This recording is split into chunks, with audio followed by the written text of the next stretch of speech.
제목을 따라서 해보겠습니다. 하나님 보시기에 영화로운 사람. 여러분이 되시기를 주님 이름으로 축원합니다. 계속 말씀드리지만 39장까지는 구약을 표현했고 40장부터 66장까지 27개 장은 신약의 27개 책을 표현을 했다. 전체가 다 그렇지만 특별히 신약을 표현한 40장부터 66장까지는 더더욱 바벨론에 대한 이야기, 바벨론 포로로 잡혀가는 이야기, 잡혀가서 어떻게 살아야 될 이야기, 다시 돌아오는 이야기, 돌아와서 어떻게 회복하는 이야기. 그러니까 모든 메시지의 그 배경에는 바벨론이 들어가 있습니다. 왜 우리가 이 바벨론이 중요하냐? 맨 마지막에 심판받을 것이 바벨론입니다. 우리가 살아가는 이 모든 세상이 바벨론과 이치가 같고 원리가 같다라는 겁니다. 그러므로 우리는 이 바벨론을 어떻게 극복할 것인가? 우리는 이 세상을 어떻게 극복할 것인가? 이게 우리가 생각을 하는 것입니다. 불행과 실패를 극복하고 축복과 그리고 행복한 미래를 열어가는 그것이 바로 오늘 메시지에서 얻을 수가 있을 것입니다. 세 가지로 정리할 때에 여러분에게 계시와 비전이 되시기를 주님의 이름으로 축원합니다. 첫째는 이제 불행과 실패의 관점에서 볼 때에 우리는 기대와 실망을 한번 생각해 봐야 합니다. 세상 만사 사람의 뜻대로 되는 일은 없습니다. 내 마음대로 되는 게 없습니다. 내 마음대로 안 되다 보니까 사람은 실망을 하게 됩니다. 실망을 하지만 이번에는 잘 되겠지 하고 또 하는데 여전히 또 실망을 합니다. 실망이 반복되면 어떡합니까? 그때부터 사람은 자기도 모르게 조금씩 의욕이 상실하게 됩니다. 그래서 의욕이 이제 완전히 없어져 버립니다. 나중에는 그래도 조금이라도 남아있는데 의욕이 상실이 되면 그때부터 그 사람은 죽은 사람과 같습니다. 살았다는 이름은 있지만 죽은 것 같아요. 이게 참 안 좋은 거죠. 그러니까 우리는 이걸 극복을 해야 되는 겁니다. 우리의 삶에는요, 언제나 기대와 실망, 실망과 이 기대가 늘 충돌을 합니다. 역학관계에 있습니다. 이 구도는요, 기대는 하나님이 주십니다. 하나님은 언제나 우리 마음속에 기대감을 주셔서 기대감이 있어야 사람은 의욕을 가지고 노력을 하게 되고 살아가게 되죠. 실망은요, 환경이 언제나 그렇게 만들어냅니다. 잘 해보려고 했지만 환경에 의해서 공중권세 잡은 마귀가 환경을 통해서 자꾸 실망하게 만듭니다. 이때 중요한 건 뭐냐? 나의 선택입니다. 나는 무엇을 선택할 것인가? 하나님께서 나에게 기대하라고 하셨으니까 기대를 선택할 것인가? 해도 안 되는데 환경에 의해서 나도 모르게 실망을 선택할 것인가? 이것이 우리의 몫입니다. 내가 무엇을 선택하느냐에 따라서 실패의 늪에서 나올 수도 있고 여전히 머무를 수도 있습니다. 행복과 아름다운 미래를 열어 제낄 수도 있고 그러지 못할 수도 있습니다. 그러니까 사람은 왜 실망을 하는가? 결과가 기대에 미치지 못하기 때문에 그렇습니다. 기대감을 가지고 했는데 그 기대에 정당하게 미치지 못하니까 사람은 실망하죠. 그러니까 실망하는 사람은 잘못은 있지는 않습니다. 자, 2절과 3절을 한번 그런 관점에서 읽어볼까요? 읽겠습니다. 내 입을 날카로운 칼같이 만드시고 나를 그의 손 그늘에 숨기시며 나를 갈고 닦은 화살로 만드사 그의 화살통에 감추시고 내게 이르시되 너는 나의 종이요 내 영광을 내 속에 나타낼 이스라엘이라 하셨느니라. 자, 2절에 보면 나를 누가? 하나님이 날카로운 칼같이 만드시고 또 하나님이 나를 갈고 닦은 화살로 만드시고 나를 만들었다라는 건 뭐예요? 그 필요에 맞게 적정하게 준비시키셨다라는 거예요. 내 입장에서 볼 때는 실력을 갖췄다라는 거예요. 준비된 사람이고 노력했고 갖췄고 그랬습니다. 그랬으면 이제 나도 기대감을 갖는 거죠. 준비가 됐으니까. 그런데 하나님이 나를 숨겨버립니다. 나를 감춰버립니다. 그러니 실력 발휘가 안 되죠. 준비가 됐으니까 실력 발휘가 되도록 쫙 열어주면 얼마나 좋겠습니까? 그런데 하나님이, 사탄이 와가지고 한 게 아니고 하나님이 나를 감추시고 하나님이 나를 숨기시니까 내가 그동안에 노력했고 그동안에 준비했던 것이 물거품이 돼버립니다. 빛을 발휘할 수가 없습니다. 그러니까 실망할 수밖에 없죠. 그런데 3절에 보시면 그렇게 하나님이 감추시고 숨겨놓으시고 난 다음에 하나님이 내게 이르시되 너는 나의 종이요 내 영광을 내 속에 나타낼 이스라엘이라.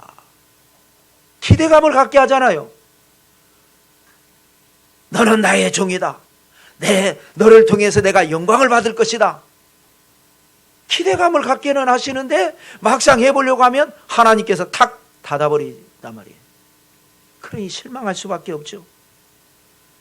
그러니 이럴 때 우리는 어떻게 해야 됩니까?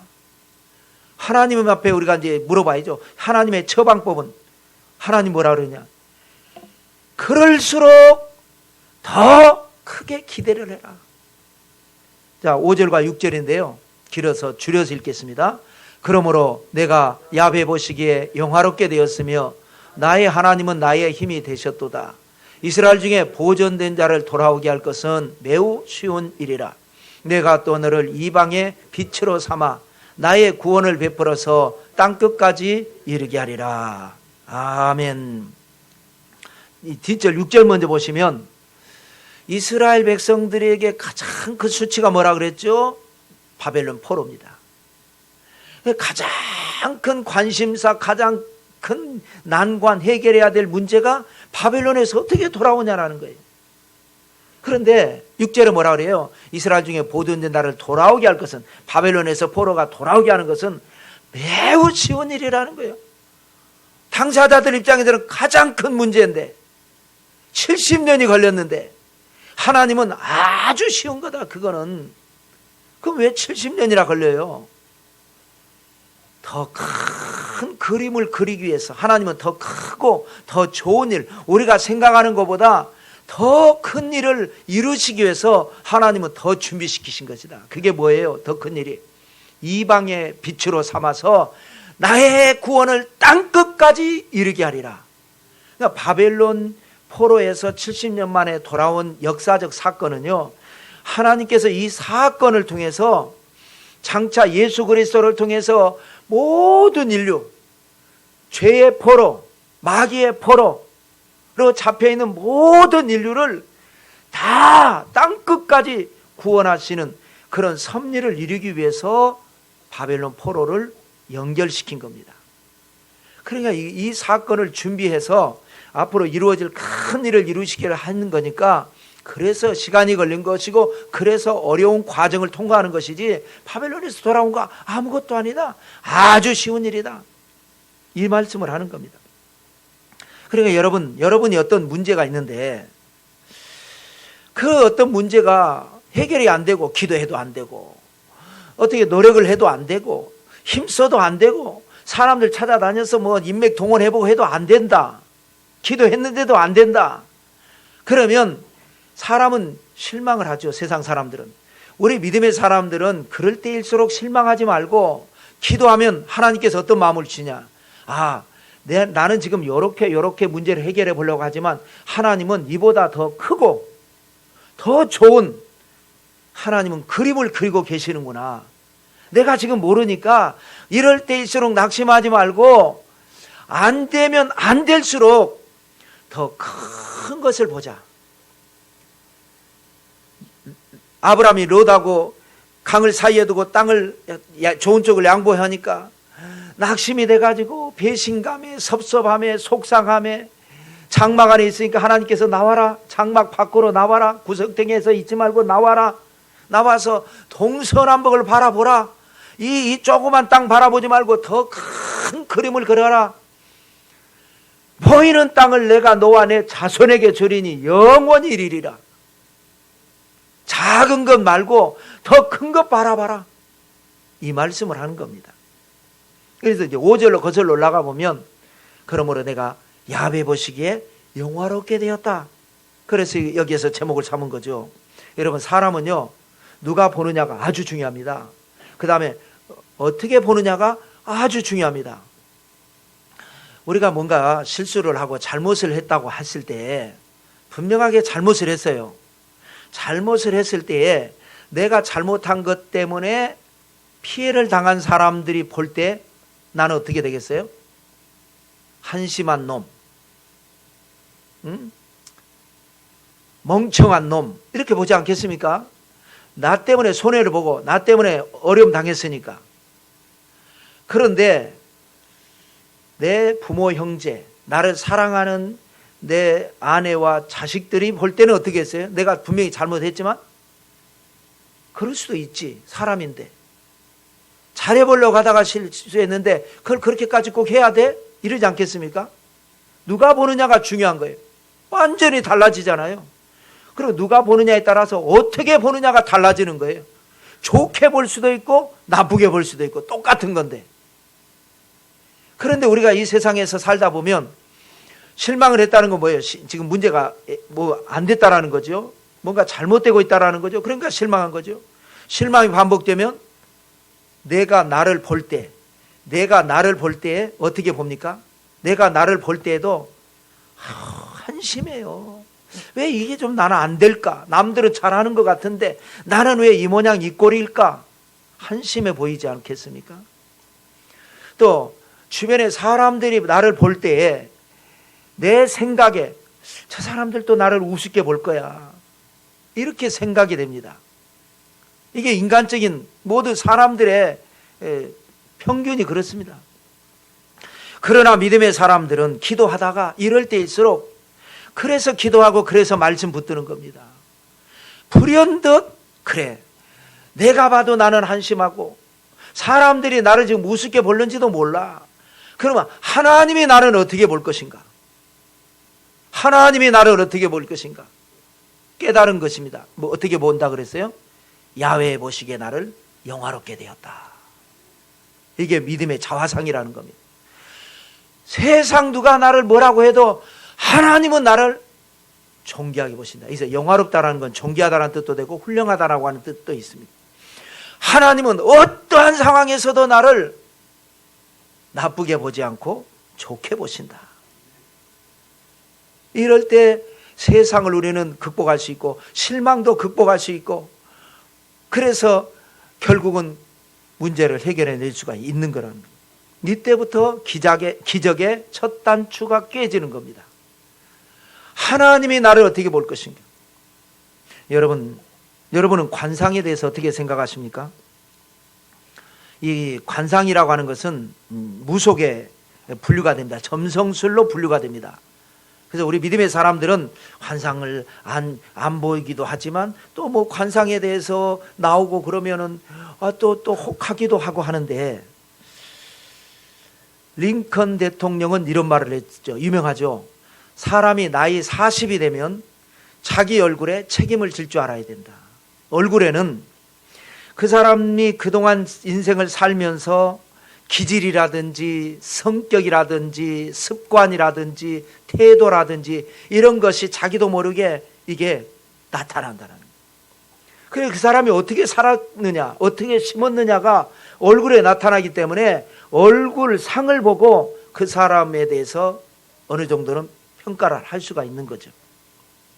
그래서 여러분 이렇게 생각하시면 돼요. 모든 것이 우리가 이 부적도 우리는 아주 그걸 불경스럽게 보죠. 근데 성경에 보면 부정한 여인에 대한 것을 판결을 할 때 종이에다가 글씨를 써서, 저주를 하는 글씨를 써서 그걸 물에 담았다가 그 담은 물을 여인에게 먹이라고 말이라고. 그 일종의 부적 아니겠습니까? 또 요셉도 나는 점을 친다, 그런 말이 있습니다. 그러니까 하나님 안에서 하는 모든 것은 신앙적인 것이고, 하나님 밖에서 하나님 없이 점을 치건 상을 보건 어떤 부적을 붙이건 예수 그리스도의 이름으로 하지 아니한 모든 것은 미신이고 무속이지만, 예수 그리스도의 이름으로 하나님의 뜻을 따라 하는 것은, 그것은 우리가 인정할 수도 있는 겁니다. 그런 관점에서 볼 때 우리가 관상을 보면요, 다윗도 하나님이 관상, 사무엘 선지자가 다윗의 관상을 보고 기름 부었지 않습니까? 보니까 얼굴이 붉고 눈이 빼어나고 얼굴이 아름답더라. 얼굴 상을 보고 너는 장차 왕이 될 것이다, 기름 부어서 기도해 줬습니다.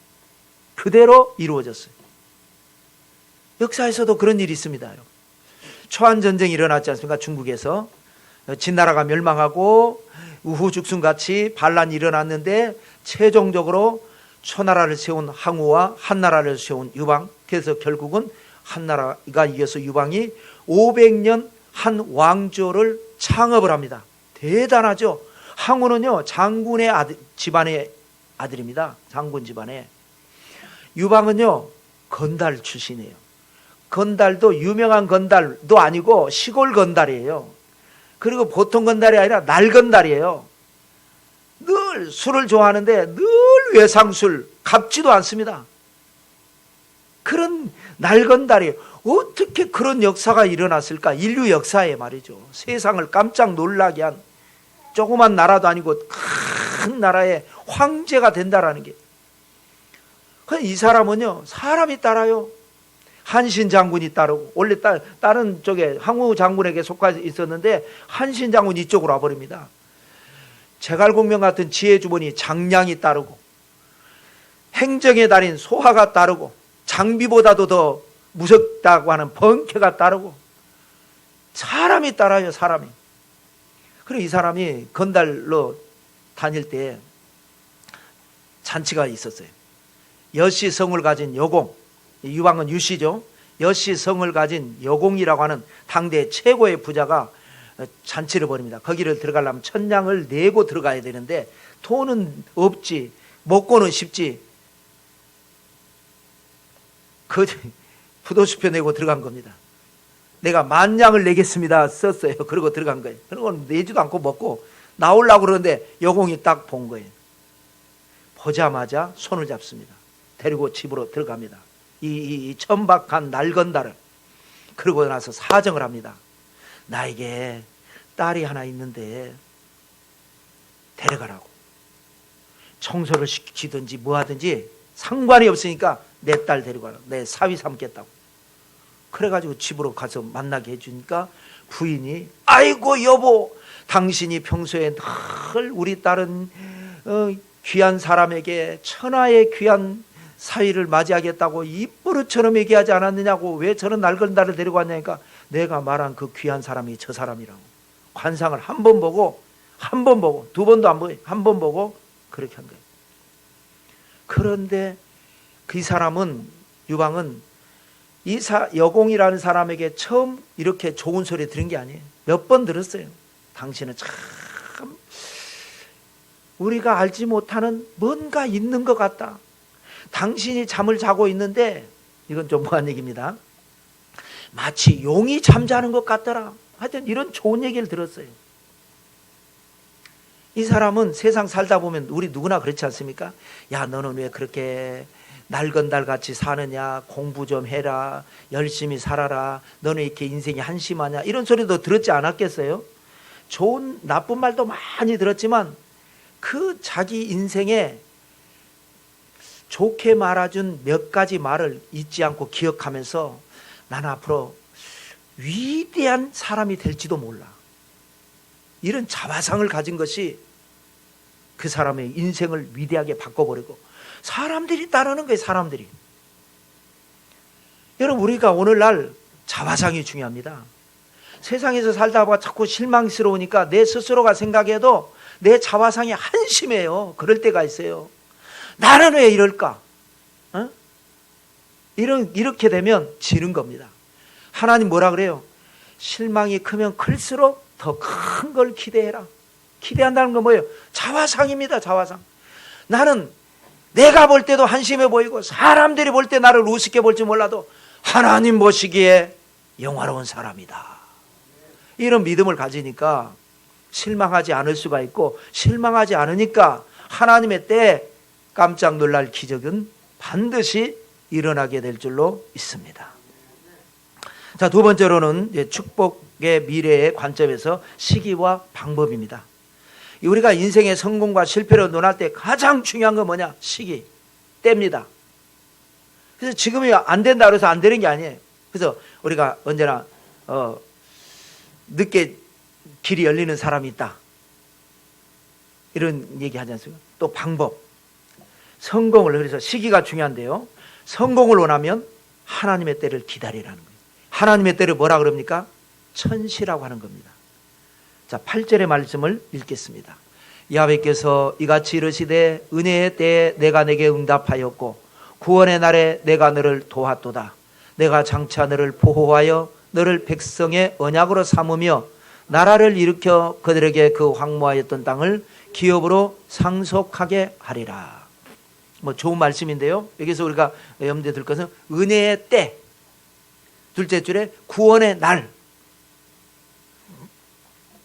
이 말씀을 그대로 인용해서 신약 성경에 사도 바울이 고린도 교회 성도들에게 이렇게 말씀한 바 있습니다. 우리 요절이라 많이들 암송들 하는데요, 고린도후서 6장 2절 읽겠습니다. 이르시되 내가 은혜 베풀 때에 너에게 듣고 구원의 날에 너를 도왔다 하셨으니 보라 지금은 은혜 받을 만한 때요, 보라 지금은 구원의 날이로다. 예수 그리스도로 말미암아 이제 그 이사야가 예언한 은혜의 때, 구원의 날이 왔다라는 것이고, 구원에 대한 거고, 우리 인생에 있어서는 천시가 있는 겁니다. 하나님의 때가 있는 겁니다. 그 때를 알지 못하면 우리는 시행착오를 겪고, 시행착오가 반복되면 실망을 하게 되는 거죠. 인류 역사의 최고의 현자 솔로몬도 전도서를 쓰면서 37번을 헛되다라는 말을 합니다. 처음 시작 어떻게 합니까? 인생이라는 게, 세상이라는 게 헛되고 헛되며 헛되고 헛되니 모든 것이 헛되도다. 한번 읽어볼까요? 또 3장입니다. 전도 3장 1절 읽겠습니다. 범사에 기한이 있고 천하 만사가 다 때가 있나니. 자, 이게 뭐냐면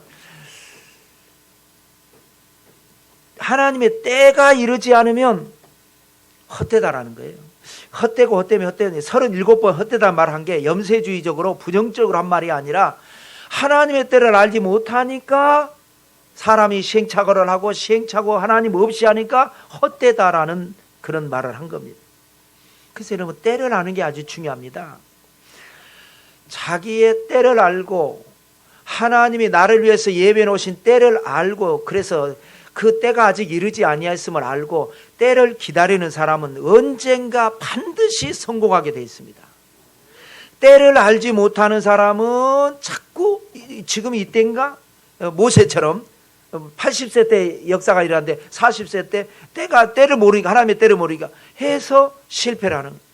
뭐 나쁜 짓을 했나요? 잘해보려고 했는데 실패하는 거예요. 안 되니까 실망해요. 그래서 미디안 광야에 가서 양치기가 돼가지고 있는 거예요.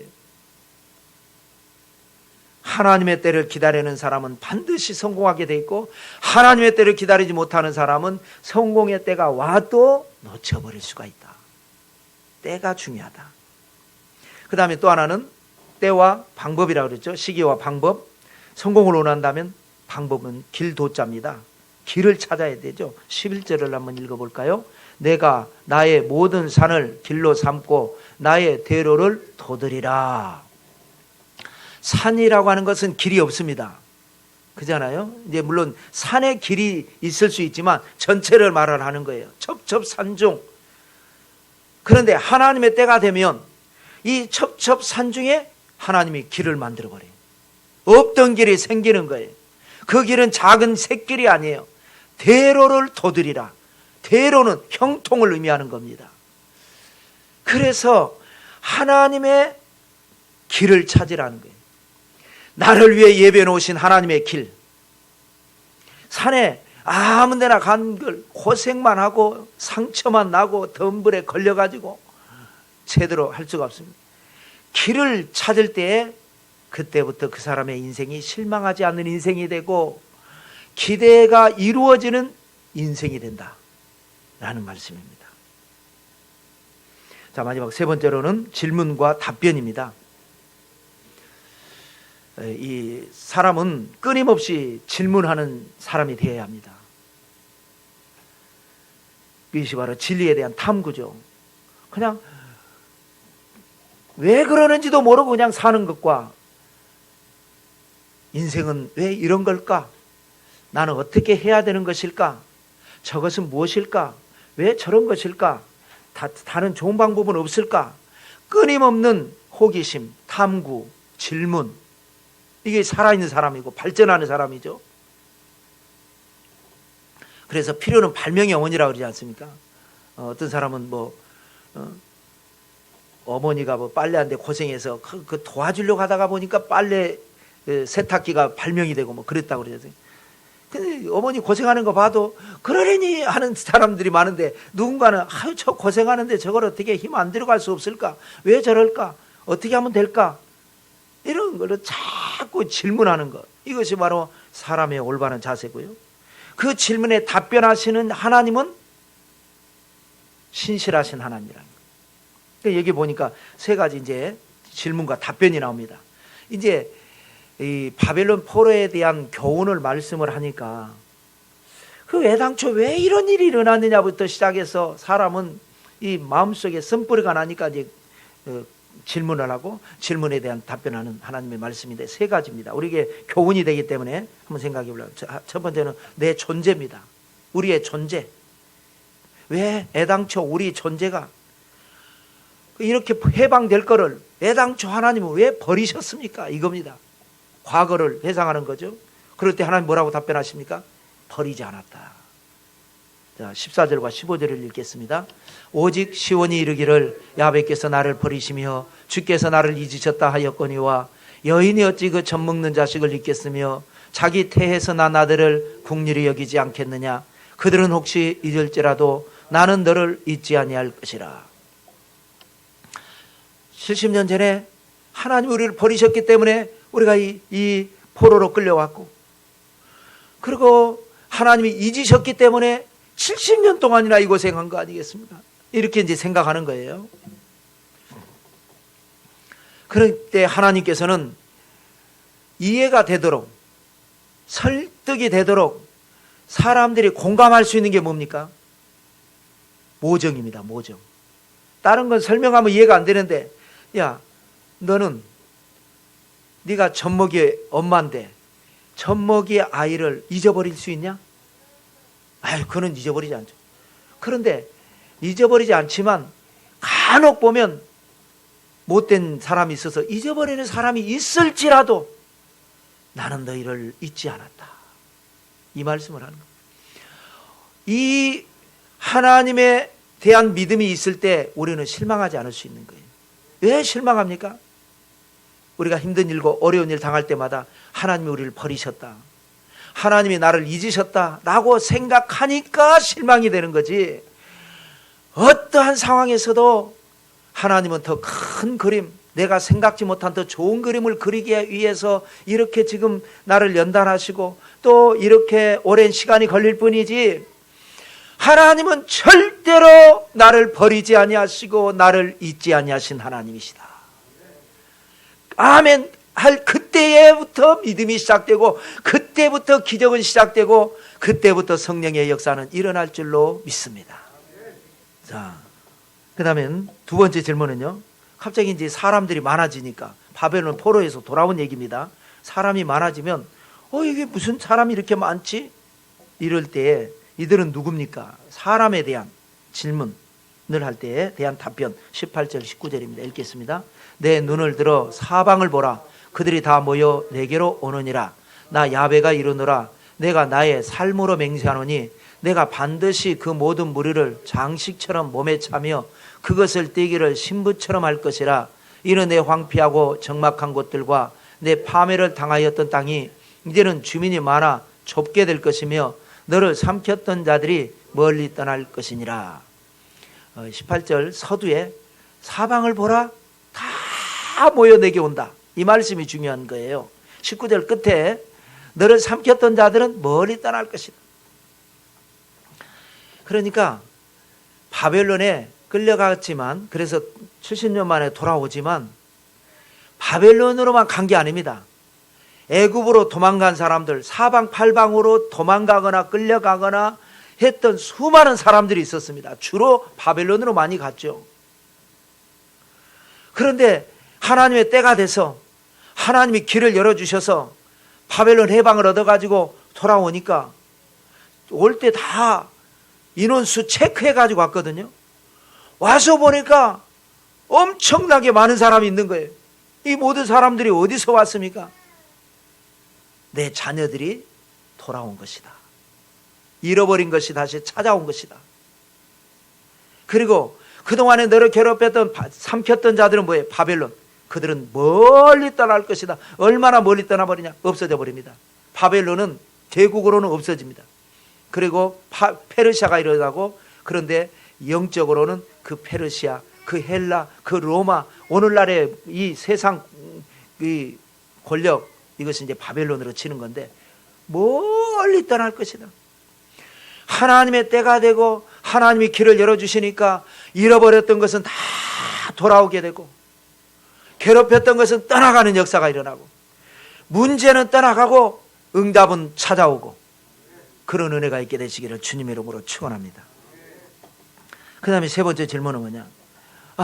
그 어떻게 그런 일이 일어날 수 있냐는 거예요. 바벨론에 빼앗겼던 사람들인데, 잃어버린 사람들인데 어떻게 그 사람들을 다시 되찾아 돌아올 수 있느냐라고 하는 질문을 할 때에 하나님이 이렇게 답변하신대. 자, 먼저 24절을 읽어보겠습니다.